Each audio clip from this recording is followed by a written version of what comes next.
Okay, hello YouTube family. So this is Manifestation Mastery Course video 54A. And today I'm going to be sharing with you in depth a very powerful ancient spell for manifestation. So as always with the Manifestation Mastery Course, we have two videos. We have an A video and a B video. In the A video we talk about the theory. And I explain to you, in this case, number one, why spells are so important. You know, nowadays we have um, positive affirmations. And a lot of people mistake positive affirmations for sort of the modern day watered down version of spells. And that is not true. I'm going to explain to you why they're very different and why positive affirmations are far, far less effective than an actual magical spell. So I'm going to explain that to you. I'm going to explain to you an ancient spell that actually existed. Now, I've been talking about it on the YouTube channel, and I'm getting in depth, really analyzing all the different things of it. But I haven't told you exactly how to do it. So in the B video of this 54 series, I'm gonna tell you exactly what to do, how to do it. Before we do that, I'm gonna talk to you about what the spell is, and I'm gonna explain it to you. So you need to watch this video all the way to the end, then I will give you I'll give you instructions on how to go to the thunderwizard.com Patreon subscription page, and then you'll have an opportunity to subscribe there and see in detail how this spell is done. And the reason for that is because I believe that when you have really powerful knowledge, that it should be wielded responsibly and consciously. So I'm interested in sharing this with people who actually are interested in applying it in their lives and are willing to take responsibility for the power. The other thing about this spell, my experience is that it's incredibly powerful, and it makes use of multiple aspects. So it has to do with ceremony and ritual. These are things that the unconscious mind responds to. Positive affirmations do not sink into the unconscious mind. Positive affirmations are only in the conscious mind, so they don't actually sink into the level of the unconscious, where all of your intentions are manifested, is through your unconscious mind. It uses imagery. We actually work with the 9 aspects of existence, which my ancestors called the 9 worlds. You can see here, like, this is one representation of the 8-sided shamanic medicine wheel, if you will. And in the center we have the 9th, which is where we live. So all 9 worlds are seen here. It uses that. It uses connection to 9 meridian points in the body. So you're stimulating 9 meridian points in the body, as well as working with the 9 worlds in the 8 directions, as well as using imagery and your intention and your voice to speak into reality. Very powerful energies. And so on the B video, I'm going to be going exactly step by step how to do that, and we are bringing in another powerful resource into this spell, which I don't know that anybody has ever done. We're bringing in the first 8 of the 24 runes. If you're not familiar with what runes are, this is a rune. This is Turisaj. This is the ancient, this is Raito. This is Kenaj. That's reversed, isn't it? Yeah, Kenaj, knowledge. These are the ancient symbols that were used in Europe, not only as an alphabet, but they were also used primarily as the primordial seed sounds of the universe, that when spoken or when carved, especially with intention, calls down the 24 basic seed sounds that are the vibrations upon which all of manifested reality rests. So we're going to bring the first 8 of those. There are 3 sets of 8 in the what's called the Elder Futhark, which is the original set of sounds and syllables. And the first 8 have to do with physical manifestations. So you can use the other 2 8s as well, but then you start going into other realms of existence. You start dealing with psychological transformation and spiritual transformation. But the first 8, although they will have a psychological and spiritual transformative effect, are the 8 sounds that have to do with manifesting physical reality. So I'm adding this into it. So another layer. I don't think anybody's ever done that. My experience with it is that it's extremely powerful. So we're going to be talking about that. Before we do that, let's talk about why spells. You know, the word spell, S-P-E-L-L, comes from when writing was first introduced into Europe. People understood that writing symbols out to create sentences and thoughts and to convey messages, they saw this as a magical thing. So when you're spelling out a word, they really, that the original intent of that was that when you were writing something out, that you were using the power of symbols to manifest into reality. So it was writing was a magical tool in the beginning. So that's why we have the word spell. That's why you spell it out, and spell, that's why that same word applies to both of those things. So I said earlier that magical spells have far more power than just using conscious, positive affirmations. Positive affirmations are not spells. Positive affirmations are not mantras. Mantras are something else. So you have the difference between spells and mantras.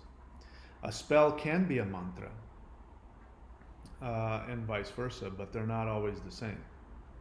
So a mantra is a series of syllables which, like the runes, every sound has a vibrational, energetic signature. When you put these sound syllables in a specific order, then you are employing a special equation that opens up a portal. People don't know this is what mantras are. Mantras are portals through which deities can come down, and then you can give your request to a deity. When it comes to mantras, you are required to do, a certain number. Sometimes it can be, 150,000 times before, the energy builds up to such a degree that the deity appears. Now, it doesn't necessarily mean that the deity visibly appears in front of you. It just means that the energy portal has been opened, and now your intention can be given directly to a deity. And the idea is that when you do that and you do it properly, the deity must grant you your desire. In terms of mantra science, there's no such thing as good or bad. There's just power. So in the Vedic mythology, even the, quote, demons, which really aren't demons in the Western sense, the asuras are very powerful earth deities associated with magic and fertility. And then you've got the celestial deities, which are the devis, which are focused on light and love and higher vibrational, whereas the asuras are based on granting physical desires. So they're not negative in the Western sense. So demon isn't really the right word for them. But even the asuras, they did mantras and rituals to the devis. Like, and there's, certain ones that did, rituals for 10,000 years to Shiva. And after they had built up enough energy in their mantra and in their ritual, Shiva appeared to them. And then Shiva would have to give them a boon.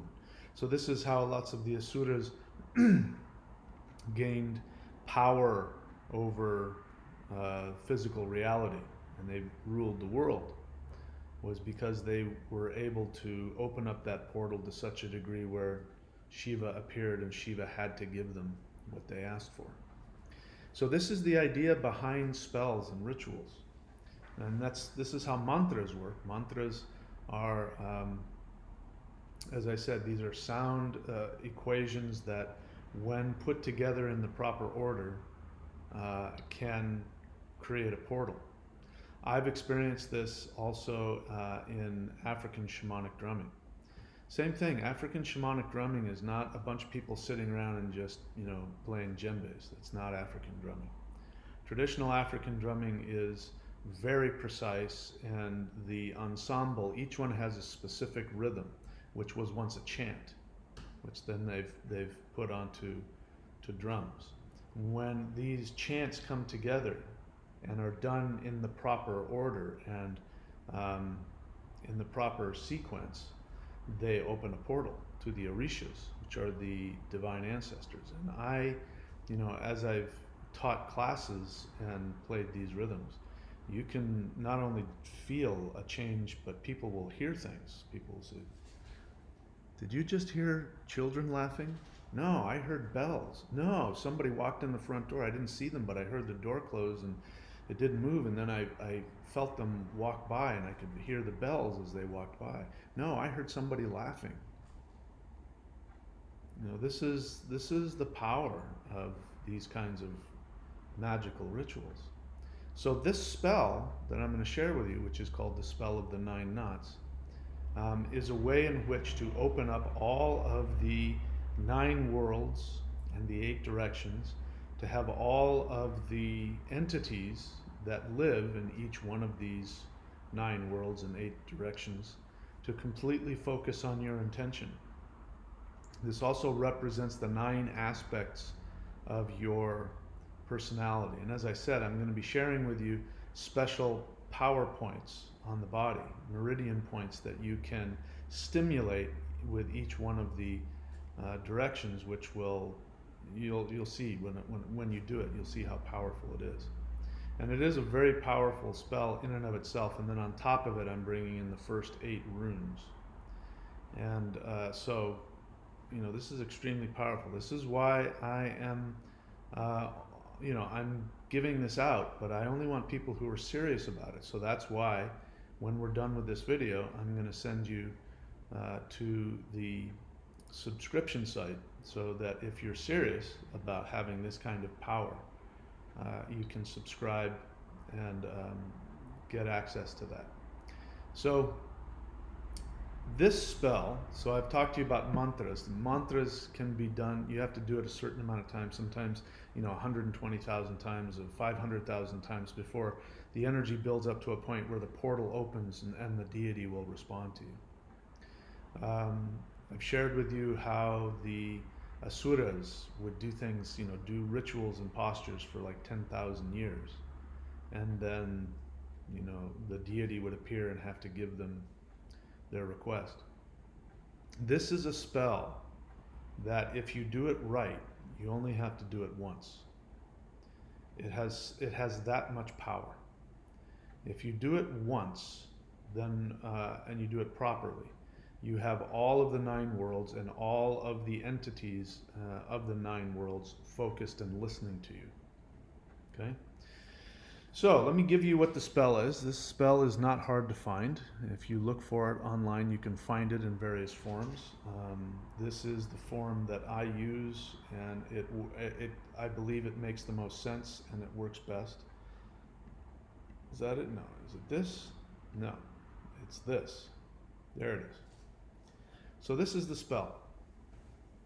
And as you can see in parentheses there, I've added which direction to face. Now this is based on my research, I've put it into, understand that the way it's left out there, people just say the spell. And you can use threads to create knots, and then you bury the thread in the ground, and when the thread decomposes, that releases the power of the spell. And I teach that on my DVD, The Spell of the Nine Knots. I teach how to do that. I'm using a slightly different version of that. But here is the actual spell itself. The spell is one. Well, first what you do is you state clearly exactly what it is that you want manifested. You state this clearly to the universe. So whatever that is, I'm not giving you an example, just to give you an idea of how much respect I have for this. Normally I would give you an example. I want, and I give you an example. I'm not doing that because I'm about to chant that, and I don't play around with this kind of stuff, and I don't, I don't want to show the universe, play with the spell if I'm not serious about it. So you would, before you do this, you would state whatever it is that your intention was, which I recommend you spend time thinking about. Spend some time really thinking about what it is that you want, and being able to clearly say in one sentence what it is that you want. Then, that's what you would do. You would normally state that, and then you would say, 1, it has begun.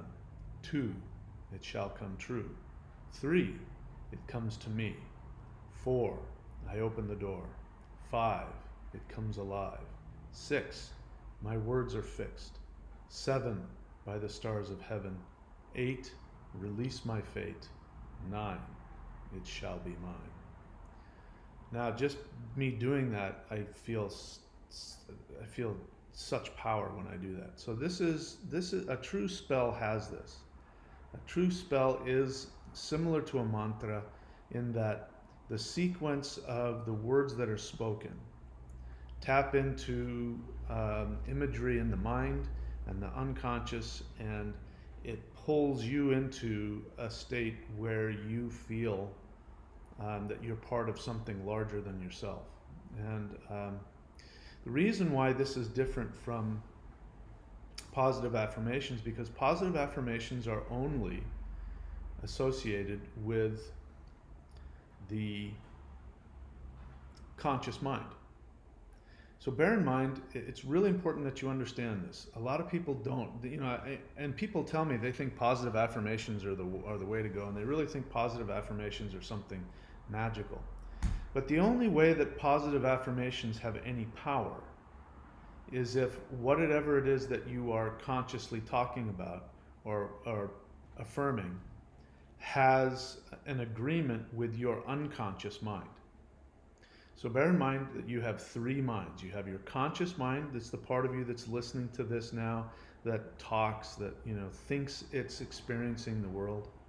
It's the witness that you experience life with during the day when you're awake. This is your conscious mind.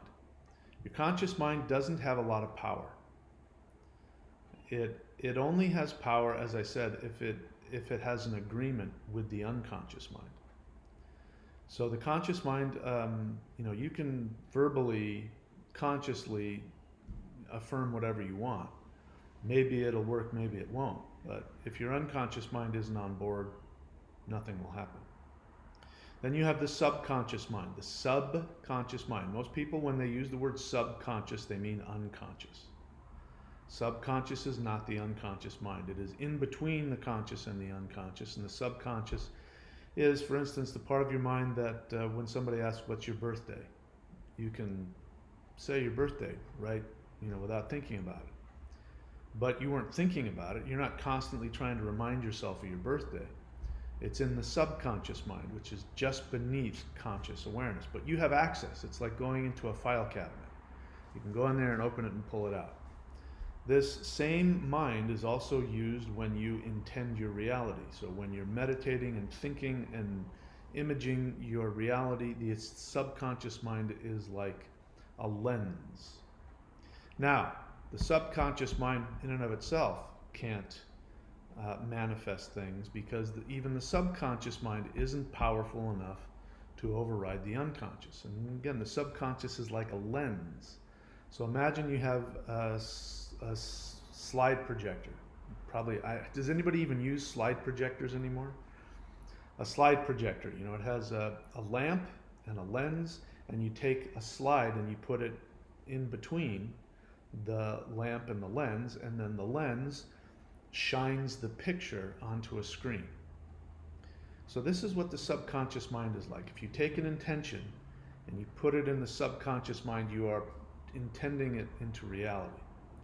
So people think that, like, when they spend a lot of time trying to reprogram their subconscious, they think they're accomplishing something. But again, the subconscious mind is not powerful enough to override the unconscious. So even if you spend all day, let's say you spend 8 hours a day, if you were able to, spend 8 hours a day constantly imagining what you want. You want a big mansion, so you're imagining all day this mansion. You spend 8 hours doing it, and you think, wow, I've really programmed my subconscious, and you go to sleep, and you think everything's going to work out, and the house never manifests. Have you ever done that? No. Law of attraction people tell you that if you program the subconscious is not where all the power resides. Subconscious is only a lens. Even if you intend that, if you project that image for 8 hours a day, you're going to have to stop at some point and go to sleep. Once you go to sleep, the unconscious mind, if it does not agree with the conscious or subconscious intentions, the subconscious mind will the unconscious mind. The unconscious mind will veto the subconscious. It'll say, nope, I don't agree to that. That's not how I've been programmed. We're not going to do that. So it's a waste of time to try and imagine something if that is not in alignment with your unconscious programming. Now, the word unconscious means that you're not conscious of it.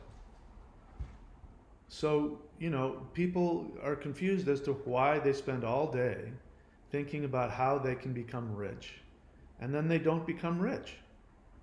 Well, it's because they have a programming that is beneath their conscious awareness that they can't consciously access, where they have been programmed against being wealthy.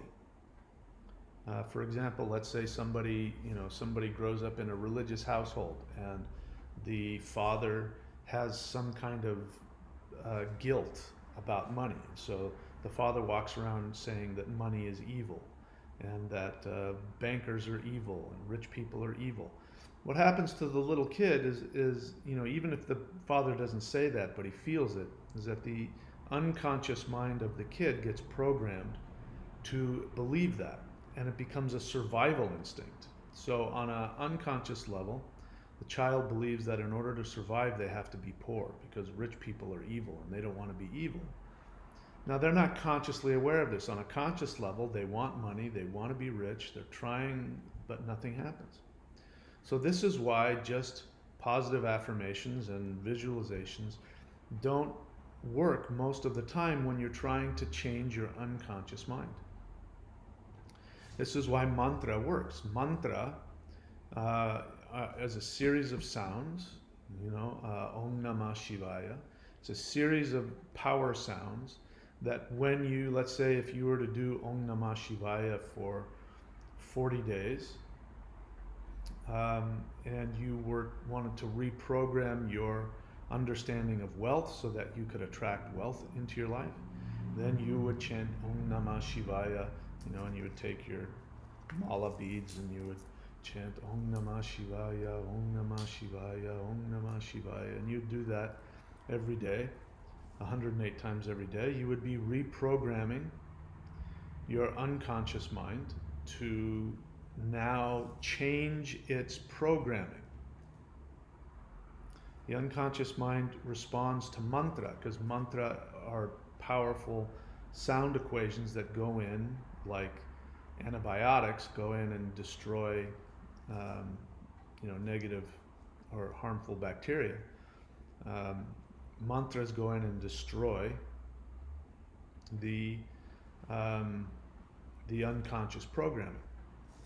Sometimes it may take, you may have to do that mantra for 3 months or 6 months, depending on how intense the programming is. Spells do the same kind of thing. Now this spell of the 9 knots, this spell of the 9 knots it's not a mantra in the sense that the words, the syllables are power syllables. They are accessing the unconscious mind. And when they're put together properly, and this one is put together properly, when they're put together properly, they act like a combination sequence to open up a safe. You have to do the sequence right. These phrases, when done with intention and with consciousness, are like numbers on a combination dial, and they unlock the unconscious. And when you combine that with facing the 8 directions, when you combine that with stimulating the 9 meridian points on the body, when you combine that with the runes, and if you even really wanted to make it even more powerful, you would do some qigong ahead of time. So if you're not familiar with it, you can go to courses.thunderwizard.com and get my celestial qigong. But even if you go here on this free YouTube site, I've got qigong, I've got Thor's hammer, I've got free qigong. Anytime that you build up life force energy, you could do that. Say you did that for 10 minutes. Did that for 10 minutes and then came and did the spell in the way that I'm going to teach you in the next video. The power of that would be so powerful that if you do it right, that you wouldn't need to, in essence, chant a mantra for, 6 months or a year or whatever it is. So I want to share this with you because, if somebody comes to me and says, how can I change my programming? There's all kinds of ways to do it, and some of them are very time consuming and take a lot of time. But I found that this spell has a lot of power to it. So what we're going to do now is I am going to tell you exactly how to take this spell, and how, you already see there the directions on where to face. I'm going to tell you exactly how to do that, how to open up the space so that it becomes energized, how to do the spell, and how to open up the 9 energy meridians on the body, and how to then bring the runes into it. The first 8 runes of the Elder Futhark, which have to do with physical reality. So the focus of this, you could do this with any of the other 3 8s, but I personally would not do that unless I was really, really serious about absolute psychological transformation. I have such respect for the power of these things that even I wouldn't do that unless I had thought about it. Like, for instance, if I wanted to go to the 2nd level of the runes with this spell, I would probably spend a month just thinking and preparing myself for the psychological transformation. So that should tell you something. This is not something to be trifled with. So the first 8 are going to be very transformative, but they are for manifesting physical security and physical resources. And most people, when they do these kinds of spells, they're looking for that. They're looking for money or love or health. So the first 8 are a lot safer. And so we're going to be talking about that. So I'm going to tell you how to do all those things, how to do the spell, how to open the ritual, how to then face the directions and say the spell, how to stimulate the 9 points, the 9 meridians of the body, and in which order and which rune goes with which meridian and with which direction. Okay, so I'm gonna go through the whole thing in the next video. All right, so in order to take advantage of that, you are going to go to thunderwizard.com, the link at the top there, which is my Patreon page. It's my subscription page. You are going to see on the right hand side where it says Manifestation Mastery Course. You're going to subscribe. It is going to cost you $50 a month. And if you're not prepared to pay $50 a month, no problem. There's, I think, 600 or 700 free videos on this YouTube site that has no shortage of powerful spells, mantras, energy practice, runes. There's no shortage of teaching on here. So people get upset with me. Why are you trying to charge money? Well, two reasons. Number one, I want to teach the very advanced practices to people who are serious. And it is a fact that the way that the universe works is the universe works on an energy exchange. So you can focus on me and say, well, I'm giving him money. I don't want to give him money. But that's not how the universe sees it. Whenever you do sacrifice, and if in ancient times you were to sacrifice the life of an animal, that is a sacrifice to the universe. When you go to a shaman and you give a shaman a blanket or some tobacco, and a real shaman these days, like if you go to Mongolia, where the word shaman comes from, they're not going to want a tobacco or a blanket. They're going to want money. And so that is your sacrifice to the universe, to the gods. So the same kind of thing. When you subscribe to my channel, you're making a sacrifice. You are sacrificing something to the gods. And then what ends up happening is that the gods have to repay that. If you give something to the gods, they have to give back to you. So that's how it works. If you have a problem with that figure, $50 a month, just don't have your Starbucks coffee every day for a month. It's going to cost you that. You're spending that much money on your coffee every day as you go to work. And if you don't like it, you can unsubscribe the next month. But I'm interested in people who are willing to do the work, who are committed. People think that they just, we have, this modern kids these days think that everything should just be given to them, and they don't understand. They're doing themselves a disservice if they don't understand that we live in a universe of